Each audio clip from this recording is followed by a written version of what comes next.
नमस्कार दोस्तों, हम अध्याय 4 कक्षा 10th विज्ञान पढ़ रहे हैं, जिसमें हमने अध्याय 4 के एंड पॉइंट पर पहुंच गए हैं, जहां पे हमने लास्ट टॉपिक छोड़ा था पिछली क्लास में।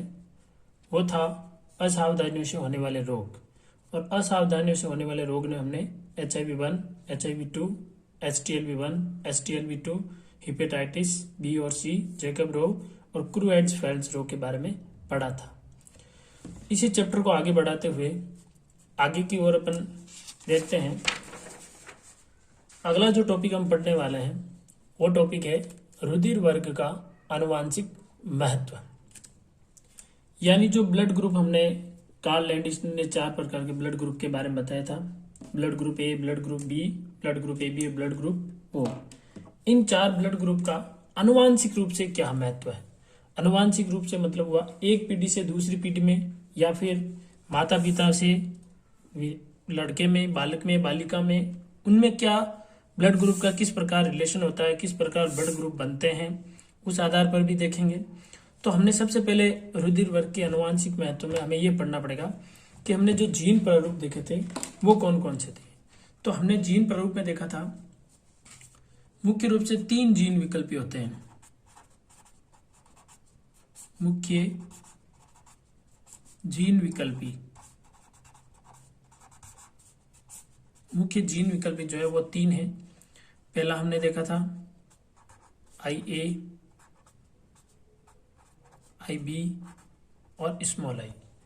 3 प्रकार के हमने युग्म विकल्पी या जीन विकल्पियों के बारे में पढ़ा था।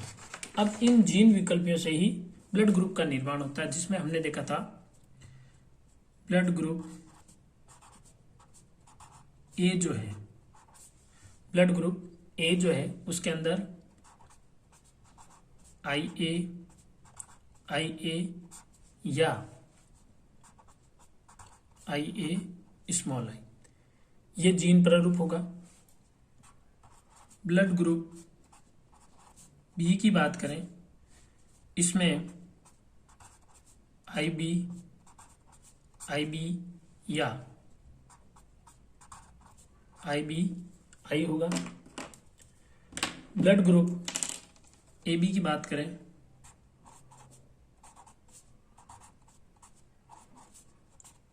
तो ब्लड ग्रुप AB में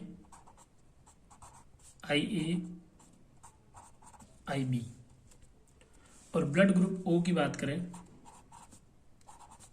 ब्लड ग्रुप O, तो ब्लड ग्रुप O में स्मॉल i। ये 3 प्रकार के युग्म विकल्पी आपस में मिलकर रक्त समूह का निर्माण करते हैं। जब युग्म विकल्पी IA और IB ये अप्रभावी हो जाते हैं, जब ये प्रभावी नहीं होते हैं तो ब्लड ग्रुप O बनता है। तो ब्लड ग्रुप O के बनने का कारण होता है समयुग्मजी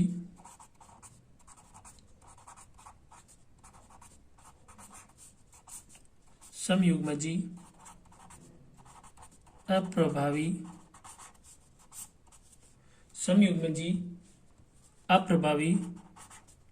जीन क्रिया। इसका अर्थ होता है कि जब युग्म विकल्पी IA और IB ये समयुग्मजी होते हैं और आपस में क्रिया करके दोनों अप्रभावी हो जाते हैं, यानी कि ना तो IA के लक्षण प्रकट होते हैं, ना ही IB का लक्षण प्रकट होता है। एक तीसरा लक्षण प्रकट होता है जिसे कह देते हैं अपन स्मॉल i, यानी कि ब्लड ग्रुप O का निर्माण उसी से होता है। अब आगे हम देख रहे हैं कि ये जो रक्त समूह है, ये युग्म विकल्पी है, इनका आनुवांशिक रूप से क्या महत्व है। तो पहला महत्व हम इसके बारे में पढ़ रहे हैं, वो है प्रेतकता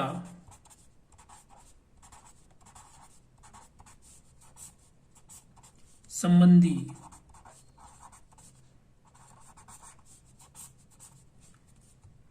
विवादों को हल करने में।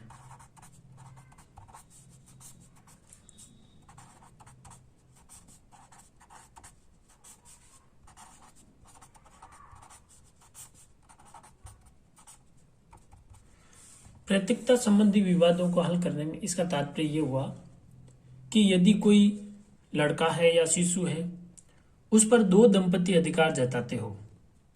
कुछ दंपति कह रहे हैं कि ये हमारा लड़का है, दूसरे दंपति कह रहे हैं कि ये हमारा लड़का है या लड़की है, तो वहां पर हम कैसे पता करेंगे कि ये जो लड़का है वो किन का है? तो ये यहाँ पर इनको इस चीज का पता करने के लिए रक्त समूह की एक महत्वपूर्ण भागीदारी होती है।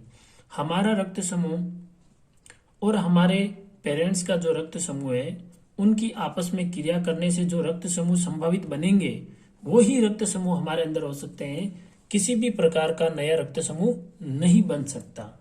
इसी आधार पर हम एक प्रश्न लेते हैं और उस प्रश्न से ही इस विवाद को कैसे समझते हैं देखते हैं। तो हम सबसे पहले कहेंगे, एक शिशु है, एक बालक है, और बालक का रक्त समूह जो है, बालक का रक्त समूह बी है। बालक का रक्त समूह बी है, उस पर दो दंपति अधिकार जता रहे हैं। एक दंपति कह रहे हैं कि ये हमारा शिशु है या बालक है, दूसरे दंपति कह रहे हैं कि नहीं ये तो हमारा बालक है। तो प्रथम दंपति की बात करते हैं। तो प्रथम दंपति की बात करें तो प्रथम दंपति में हमें यह पता होना चाहिए कि प्रथम दंपति में पुरुष का रक्त समूह क्या है? पुरुष का रक्त समूह। तो यहां पर एक उदाहरण है जिसमें पुरुष का रक्त समूह जो है वो O बताया गया है प्रथम दंपति में, और O का जीन प्रारूप भी ब्रैकेट में हमें लिखना पड़ेगा, ठीक है। और महिला जो है, महिला का जो रक्त समूह है, महिला का रक्त समूह वो बताया गया है AB, यानी इसका तो रक्त समूह का जीन प्रारूप एक ही होता है, IB। इनमें कंडीशन होती है, ब्लड ग्रुप A में, ब्लड ग्रुप B में, इनमें कंडीशन होती है, लेकिन ब्लड ग्रुप एक ही था, एक ही जीन प्रारूप होता है। दूसरे दंपति की बात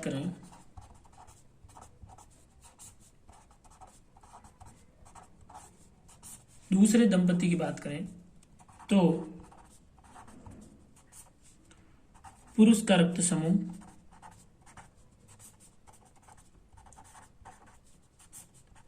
दूसरे दंपति में पुरुष का रक्त समूह जो है वो A माना गया है, और A के जो जीन प्रारूप हैं वो ये वाले हैं, IA। दूसरे दंपति में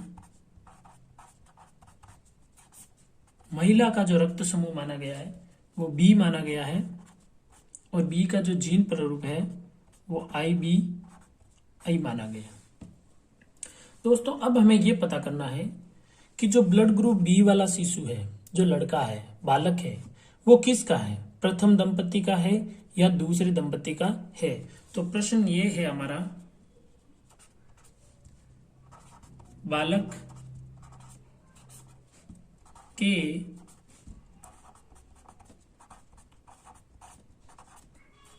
वास्तविक माता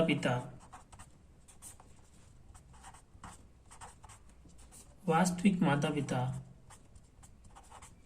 कौन है? ये हमारा प्रश्न आ जाता है। अब यहां पर देखिए, बालक का रक्त समूह भी है, प्रथम दंपति के रक्त समूह दिए हुए हैं, दूसरे दंपति के भी रक्त समूह दिए हुए हैं। हमें पता करना है कि बालक के जो वास्तविक माता पिता है वो कौन है। यहाँ पर जो हम एक नियम लेंगे वो है ग्रेगर जॉन मेडल के, आपको पता हो तो नियम दिए गए हैं, संकरण के नियम दिए गए, उन संकरण को यहाँ पर हम काम में लेंगे। कैसे काम में लेंगे देखिए, इसको समझते हैं। यदि मैं बात करूं प्रथम दंपति की, मैं अलग रख लेता हूं, प्रथम दंपति की,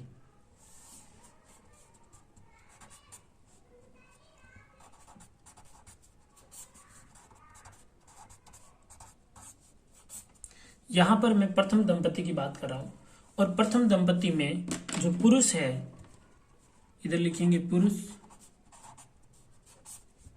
और इधर लिखेंगे स्त्री, ठीक है।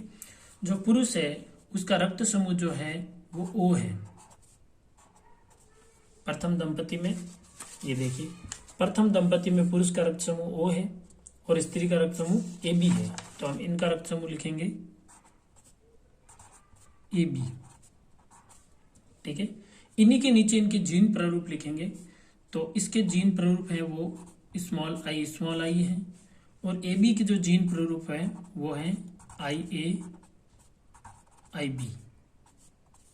ठीक है दोस्तों, अब बहुत आसान है, हमें क्या करना है, जिस प्रकार हमने थर्ड चैप्टर में किया था, उनका संग्रहण के प्रयोग किए थे, उसी प्रकार हमें इसमें भी संग्रहण करवाना है। कैसे संग्रहण कराएंगे, देखिए, जो आई है उसमें से तो एक आई आप कॉमन ले सकते हैं, बाहर आ जाएगा एक आई, और ये जो है ये दो भागों में बंट जाएंगे, एक हो जाएगा आई ए और दूसरा हो जाएगा आई बी। ये युग्म विकल्प जो है यहाँ अलग हो जाएंगे, आई ए और आई बी। अब क्या करना है, आई का आई ए के साथ पहले संकलन करवाना है, तो आई ए का आई ए के साथ संकलन करवाते हैं। तो क्या बन रहा है यहाँ पर, यहाँ बनेगा आई ए आई। दूसरी कंडीशन में हम बी के साथ करवाएंगे, बी के साथ करवाते हैं, तो क्या बन रहा है आई बी आई। अब आई ए आई जो है ये वाला, ये कौन से रक्त समूह का हो सकता है, तो हमें पता है कि ये जो जीन प्रारूप है ये युग्म विकल्पीय है, ये ब्लड ग्रुप ए के हैं।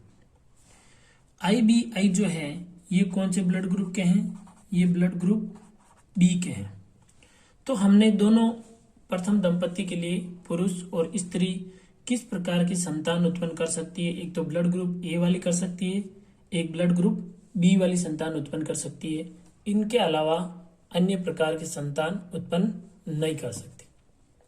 अब हम बात करते हैं दूसरे दंपति के बारे में।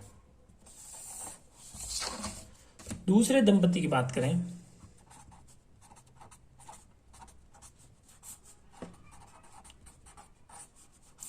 दूसरे दंपति की बात करें तो यहां पर जो पुरुष और स्त्री लिख देते हैं। ओके, पुरुष का जो रक्त समूह है, पुरुष का जो रक्त समूह है वो है, ये देखिए यहां पर ए, और स्त्री का रक्त समूह है बी। रक्त समूह ए के जो जीन प्रारूप है वो है आई ए, और रक्त समूह बी के जो जीन प्रारूप है वो है आई बी आई। चलिए करवाते हैं इनका संकरण। सबसे पहले हमें इनको अलग अलग भागों में तोड़ना होगा, इनका वियोजन करना होगा। ये हो गया आई ए, ये हो गया आई ए। एक तरीके से देखा जाए तो ये कॉमन भी ले सकते हैं इनको, तो इसको कॉमन ही रख देता हूं मैं, इसको यहां से काट देता हूं, कॉमन रख देता हूं एक ही। दूसरा जो है उसको दो भागों में बांटना पड़ेगा, ये अलग अलग है, आई बी और आई। ठीक है, करवा देते हैं इनका संकरण, पहले का पहले के साथ। तो क्या बन रहा है, आई ए आई बी बन रहा है, पहले का दूसरे के साथ। तो क्या बन रहा है, आई ए आई बन रहा है। अब यहां देखो दोस्तों, इस डायग्राम में साफ साफ दिख रहा है कि आई ए आई बी ये जो ब्लड ग्रुप है, ये ब्लड ग्रुप कौन सा है, ये ब्लड ग्रुप ए बी है, और आई ए आई जो है ये ब्लड ग्रुप कौन सा है, ब्लड ग्रुप ए है। अब आप मुझे इन दोनों आरेखों को देखकर बताइए कि बालक के जो वास्तविक माता पिता है वो कौन हो सकते हैं। प्रथम दंपति जो है वो ब्लड ग्रुप ए और ब्लड ग्रुप बी वाली संतान ही उत्पन्न कर सकते हैं। दूसरे दंपति जो है वो ब्लड ग्रुप ए बी और ब्लड ग्रुप ए वाली संतान ही उत्पन्न कर सकते हैं। तो यहाँ पर ब्लड ग्रुप बी में प्रथम दंपति में आ रहा है, तो इससे यह साफ जाहिर होता है कि प्रथम दंपति जो है वो ही बालक के वास्तविक माता पिता होंगे। तो हम लिखेंगे रक्त समूह बी केवल प्रथम दंपति ही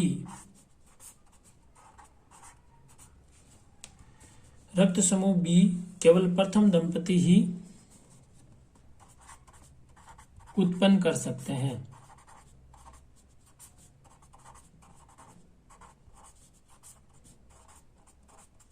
अतः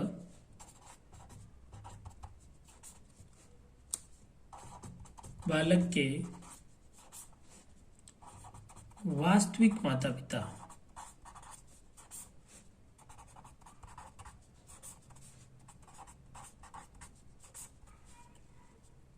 प्रथम दंपति होंगे। प्रथम दंपति होंगे। चलिए, अब ये जो काम करवाया है इसका आप अच्छे से स्क्रीनशॉट ले सकते हैं, और जो पहला पेपर है इसका भी आप एक बार स्क्रीनशॉट ले लीजिए, जो आज का काम जहाँ से हमने शुरू किया है। ठीक है,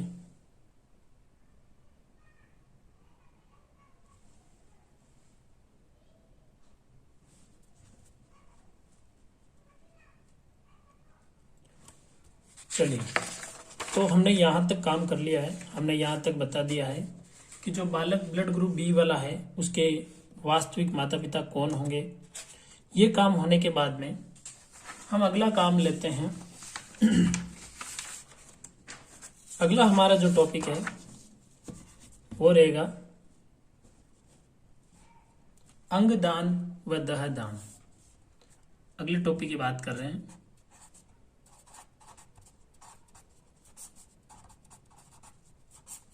अंगदान व दहदान। अंग का मतलब होता है शरीर के विभिन्न अंग, और अंगदान का अर्थ होता है शरीर के जो अंग हैं वो किसी अन्य व्यक्ति के शरीर में डालना, यानी अन्य शरीर को दान कर देना, तो वो हो गया अंगदान।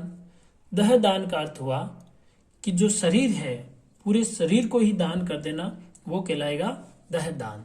तो इसका अर्थ क्या होगा, लिखेंगे जीवित या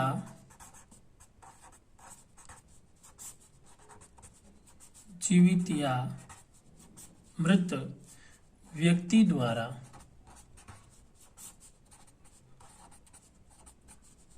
जीवित या मृत व्यक्ति द्वारा किसी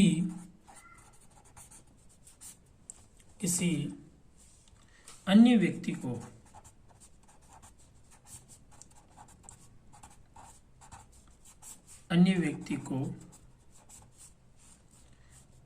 उत्तक में आ जाते हैं अंग, और ये दोनों चीजें आ जाते हैं। किसी व्यक्ति को उत्तक या अंग दान करना, या अंग दान करना, अंगदान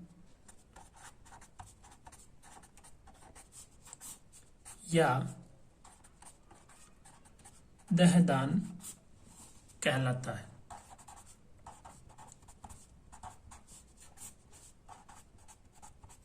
ठीक है, अब अगला पॉइंट आता है कि हमें अंगदान और दहदान की क्यों जरूरत है। तो ये बिल्कुल बेसिक चीजें हैं जो मैं आपको एक बार मौखिक रूप से बता देता हूं कि अंगदान और दहदान की आवश्यकता क्यों है। तो छोटी सी हेडिंग डाल लेते हैं, आवश्यकता। बिल्कुल छोटी सी बात है, आप भी जानते हो कि अंगदान और दहदान की आवश्यकता क्यों होती है। भाई किसी व्यक्ति का अंग खराब हो जाता है तो उसको दूसरे अंग की जरूरत पड़ती है, इसलिए अंगदान जरूरी होता है। ठीक है, और विभिन्न प्रकार के कॉलेजों में जो व्यक्ति प्रशिक्षण करते हैं, ट्रेनिंग लेते हैं डॉक्टर की, उनको किसी न किसी शरीर पर परीक्षण करना होता है, तो वहां पर देहदान की आवश्यकता होती है, मृत शरीर की आवश्यकता होती है, जिनके ऊपर वो टेस्ट करते हैं। तो कुछ शॉर्ट में अपन आवश्यकताएं लिख लेते हैं। पहला देखते हैं,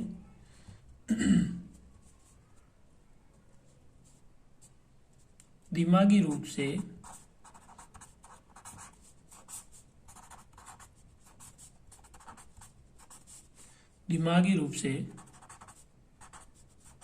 मृत व्यक्तियों मृत व्यक्तियों के अंग निकालकर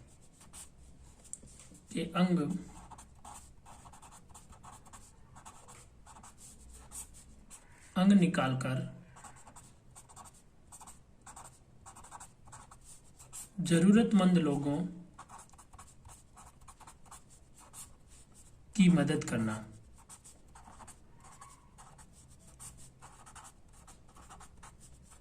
जिनको किसी अंग की जरूरत है उस व्यक्ति की मदद की जा सकती है। जो दिमागी रूप से मृत लोग हैं वो क्या करेंगे उन अंगों का, जो उनकी किसी काम के नहीं है, तो ये भी किया जा सकता है। जैसे इनमें बहुत सारे अंग आते हैं, जैसे अपन बात करें हृदय, यकृत, वृक्क, है ना, तो जैसे लिख दीजिए, जैसे ऐसे अंग कौन कौन से होते हैं, हृदय हो सकता है, यकृत लीवर हो सकता है, वृक्क किडनी हो सकती है। ऐसे अंग जो होते हैं वो किसी अन्य व्यक्तियों को डोनेट किए जा सकते हैं, दान दिए जा सकते हैं। ठीक है, दूसरा अपने एक और लिख लेते हैं आवश्यकता।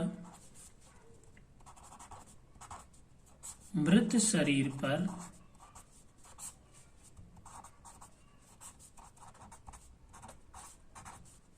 व्यक्ति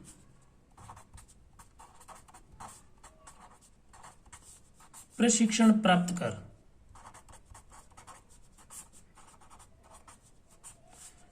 अच्छे डॉक्टर बन सकते हैं, अच्छे डॉक्टर बन सकते हैं।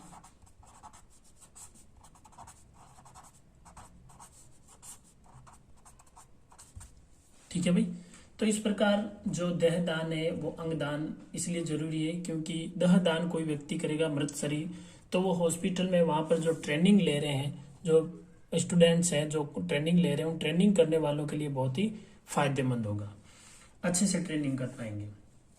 अब अगली बात करते हैं, एक विशेष बात आपको याद रखनी है, वो है जो अंगदान व देह दान, अंगदान दिवस जो होता है, राष्ट्रीय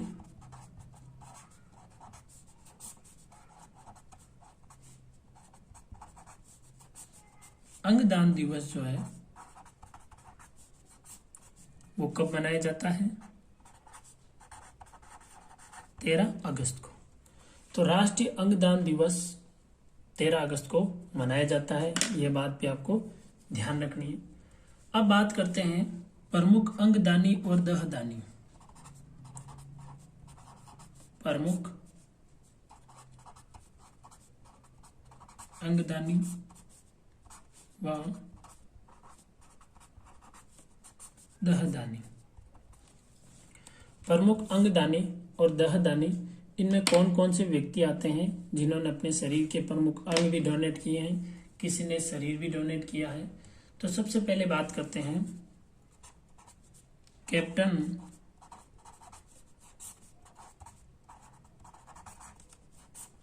लक्ष्मी सहगल।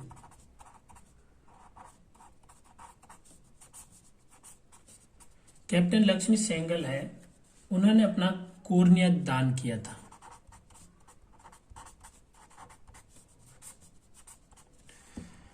कैप्टन लक्ष्मी सहगल है, उन्होंने अपना कोर्निया दान किया था। इसके अलावा और भी व्यक्ति हैं, उनके नाम लिख देता हूं मैं। डॉक्टर विष्णु प्रभाकर, ये भी प्रमुख अंगदानी है। ज्योति बसु,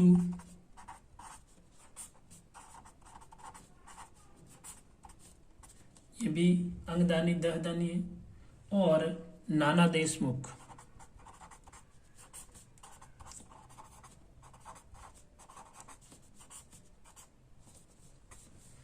और अब बात करते हैं कि ऐसे कौन से व्यक्ति हैं जिन्होंने देहदान की घोषणा की है। तो उनमें जो व्यक्ति आते हैं वो है साध्वी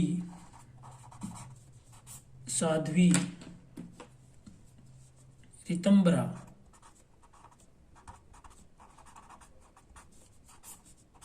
साध्वी रितंबरा, और एक व्यक्ति और है गौतम गंभीर, प्रमुख क्रिकेटर ने देहदान